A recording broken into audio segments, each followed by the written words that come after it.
इयत्ता 10वीच्या विद्यार्थी मित्रांनो, मी Shri T D Jadhav sir आज आपणास इतिहासातील प्रकरण 4 भारतीय कलांचा इतिहास यामधील भारतातील ललित अंगिक कला परंपरा आणि कला उपयोजित कला आणि व्यवसायाच्या संधी या राहिलेल्या 2 मुद्द्यांविषयी मार्गदर्शन करणार आहे.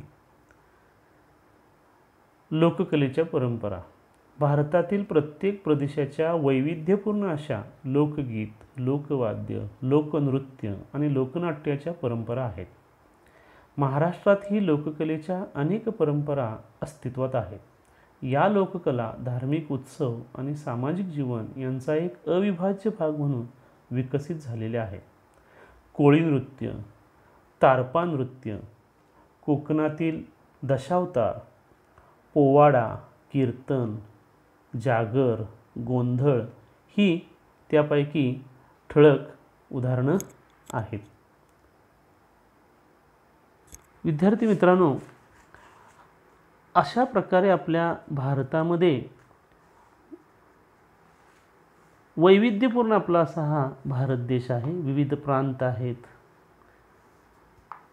विविध प्रदेश आहेत आणि त्यानुसार वैशिष्ट्यपूर्ण अशा या लोककलेच्या परंपरा भारतामध्ये दिसून येतात.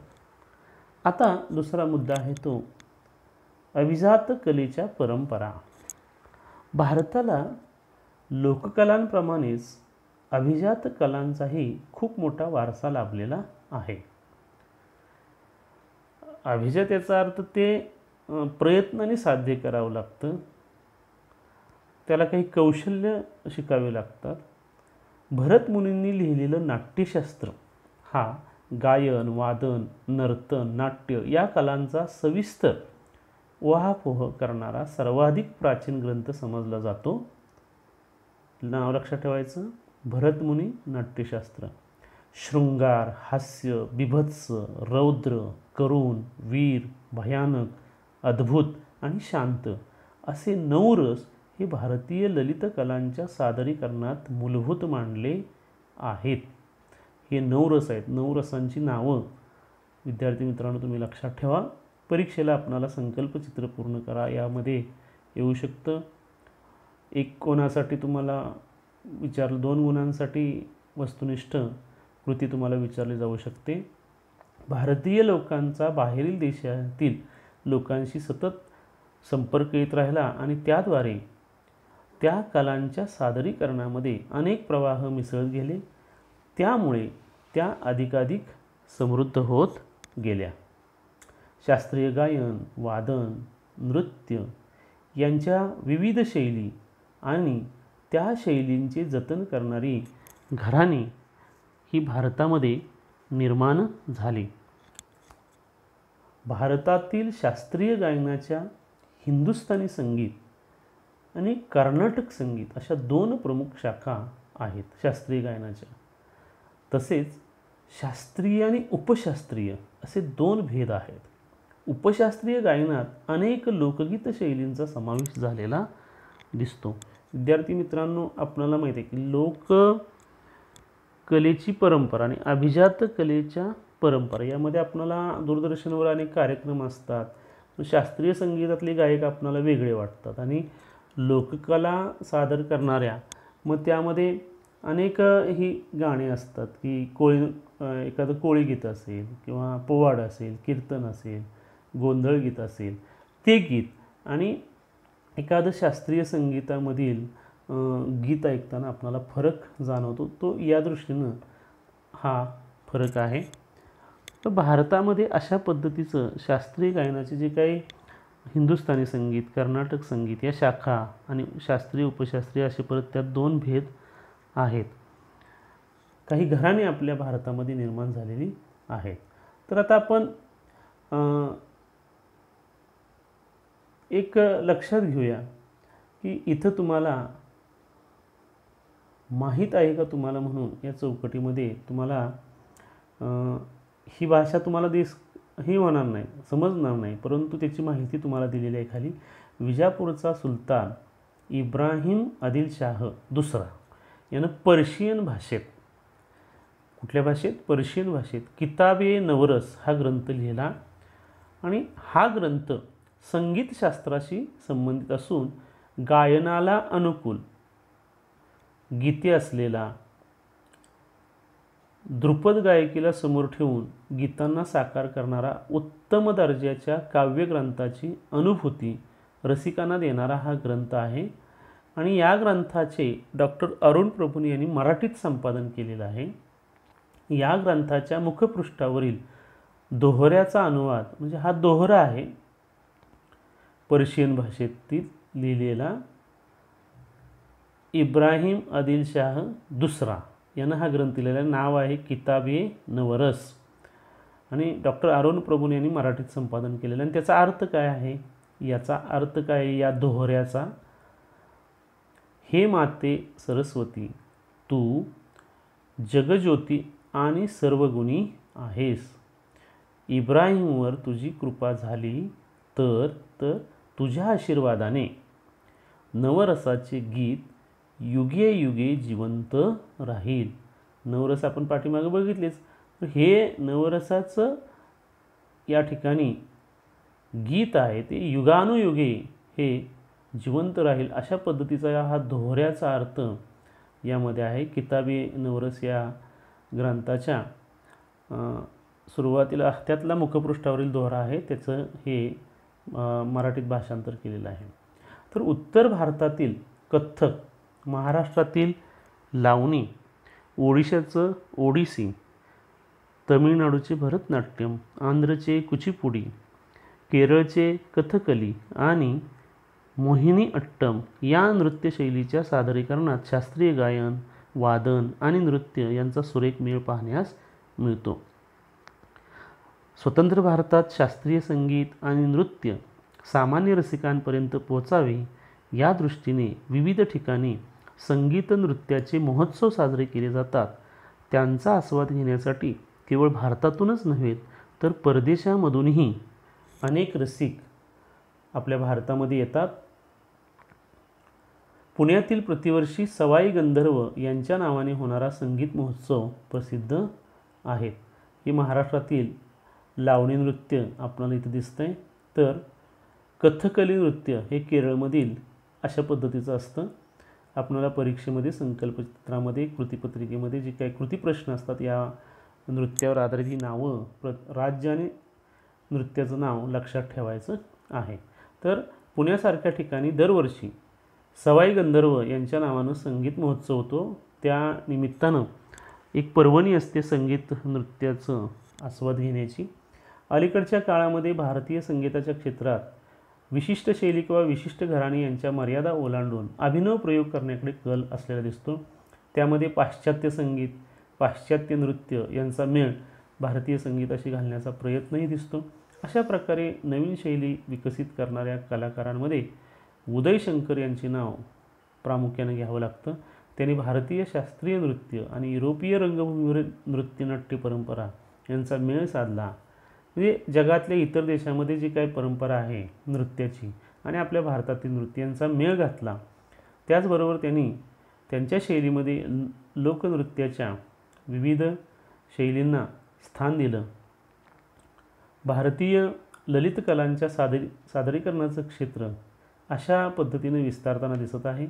ही गोष्ट भारतीय दृक्कलांच्या क्षेत्रातही सातत्यानं घडत आहे. आता आपण बघतो की ही नृत्य परंपरा जी आहे आज पाश्चात्य नृत्य परंपरा ही आपल्या भारतामध्ये आलेली आहे आणि अनेक नृत्य करणारे कलाकार असतात. हे आपल्या भारतीय नृत्य परंपरेचं तिकडच्या मिश्र जे काही परंपरा निर्माण झालेल्या आहेत त्याचाही आविष्कार करताना दिसून येतात.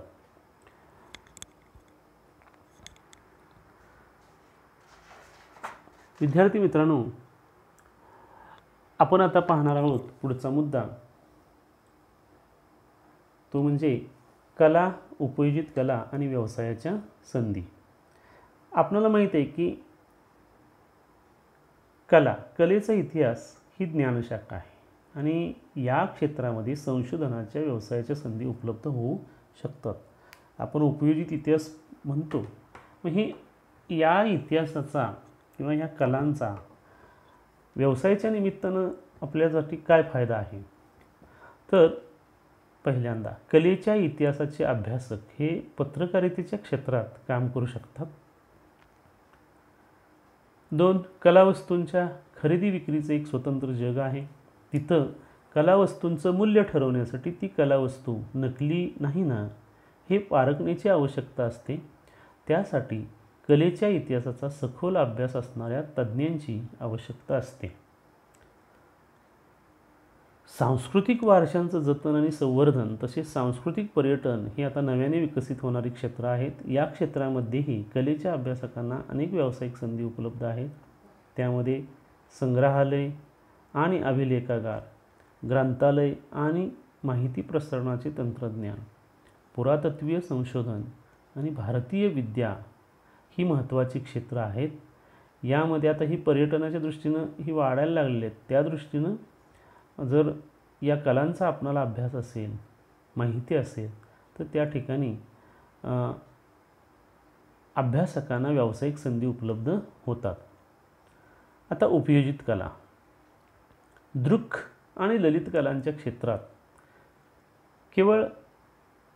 कलेचा केवळ रसिकांनी रसास्वाद घ्यावा म्हणून कलानिर्मिती केली जाते. सर्व कलाक्षेत्रातील कलाकारांचा हा प्राथमिक हेतू असतो, रसास्वाद रसिकांनी घ्यावा. त्याखेरीज कलात्मक रचना आणि उपयुक्तता यांची सांगड म्हणजे मेळ घालून अनेक प्रकारची निर्मिती केली जाते. अशा प्रकारे उपयुक्तता हा हेतू ठेवून कला निर्मिती करणे म्हणजेच उपयोजित कला. कला निर्माण करायची ती दुसऱ्याला उपयोगी, रसास्वाद म्हणजे रसिकांना त्याचा आस्वाद घेता आला पाहिजे, त्यालाच उपयोजित कला असं म्हटलं जातं. औद्योगिक आणि जाहिरात क्षेत्र तसेच घराची सजावट आणि सजावटीच्या वस्तू, रंगमंचावरील नेपथ्य, चित्रपट आणि दूरदर्शनवरील कार्यक्रम यासाठी आवश्यक असणारी कला दिग्दर्शन, प्रकाशन आणि मुद्रण क्षेत्रात पुस्तके, नियतकालिके, वर्तमानपत्रे यांची मांडणी, सजावट व सुलेखन, भेट कार्डे, आमंत्रण पत्रिका, वैयक्तिक लेखन सामग्री, भेटवस्तू इत्यादी अनेक गोष्टींसाठी उपयोजित कला क्षेत्रातील जाणकारांची आवश्यकता असते. स्थापत्य आणि छायाचित्रण ही क्षेत्रेही उपयोजित कला या सदराखाली येतात. सध्याच्या काळात संगणकावर तयार केले जाणारे स्थिर आणि चलचित्रे, नक्षी आणि आरेखने वापरली जातात. ती सुद्धा उपयोजित कलेचाच भाग आहेत. दागदागिने, मौल्यवान धातूच्या कलावस्तू, रंगीत नक्षीची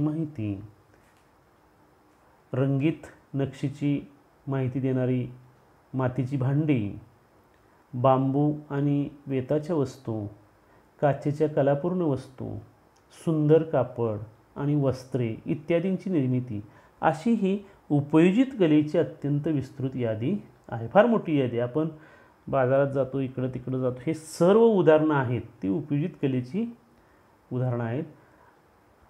वरील प्रत्येक क्षेत्रात बौद्धिक पातळीवर एखादी संकल्पना मांडून ती प्रत्यक्षात उतरवेपर्यंत निर्मितीचे अनेक टप्पे असतात. प्रत्येक टप्प्यावर प्रशिक्षित आणि कुशल व्यक्तीची मोठ्या प्रमाणावर आवश्यकता असते. कुशल व्यक्ती पाहिजे, प्रशिक्षित पाहिजे. कलावस्तूंचे उत्पादन करताना त्याच्या निर्मितीच्या प्रक्रिया काही विशिष्ट सांस्कृतिक परंपरांनी बांधलेल्या असतात. या क्षेत्रांमधील प्रक्रियांचा प्रत्येक टप्प्याच्या विकासाचा इतिहास असतो. प्रशिक्षणाच्या अभ्यासक्रमात कलावस्तूंच्या उत्पादन प्रक्रियेच्या औद्योगिक सांस्कृतिक परंपराच्या इतिहासाचा अंतर्भाव केलेला असतो.